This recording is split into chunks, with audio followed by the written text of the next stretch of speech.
महाराष्ट्र की जीवन वाहिनी कही जाने वाली कोंकण रेलवे का भारतीय रेलवे के साथ विलय करने की मांग आज ठाणे लोकसभा के सांसद नरेश मस्के ने संसद में उठाई। नरेश मस्के ने कहा कि महाराष्ट्र, गोवा, कर्नाटक और केरल को जोड़कर कोंकण रेल ने पश्चिमी तटीय क्षेत्रों को गति दी। बावजूद स्वतंत्र कॉरपोरेशन के कारण कोंकण रेलवे बजटीय सहायता से वंचित रहा।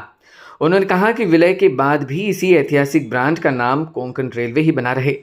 मस्के ने कहा कि इस विलय से न केवल डबलिंग ऑफ ट्रैक बल्कि लैंडस्लाइड प्रिवेंशन जैसी जरूरी परियोजनाएं भी तेजी से शुरू हो सकेंगी और कनेक्टिविटी को नया आधार मिलेगा।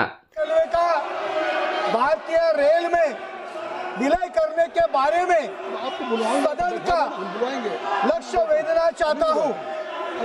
मैं इस सदन के माध्यम से एक अत्यंत महत्वपूर्ण विषय की ओर सरकार का ध्यान आकर्षित करना चाहता हूं।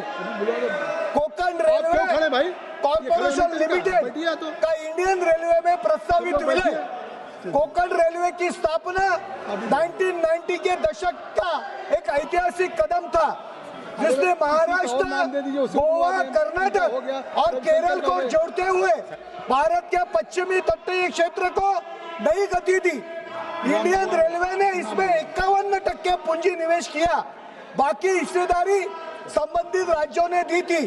परंतु जैसा कि मूल समझौते में उल्लेख था, 10 वर्षों के भीतर KRCL को इंडियन रेलवे में मर्ज होना चाहिए, लेकिन अभी तक इंडियन रेलवे में कोंकण रेलवे मर्ज नहीं हुई है। उसकी वजह से पैसेंजर और मालगाड़ियां शुरुआत नहीं कर रही है। वीर बंगलुरु मार्ग का दोहरीकरण नहीं हो रहा है क्योंकि फंड की भारी कमी है।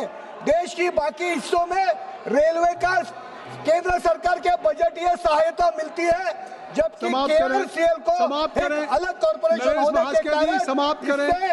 अपनी मांग क्या है? आपकी मांग क्या है? वंचित हो रही है। इसीलिए तो मांग मैं रेलवे मंत्रालय को विनती करता हूं कि जल्द ही जल्द कोंकण रेलवे इंडियन रेलवे में विलय करे।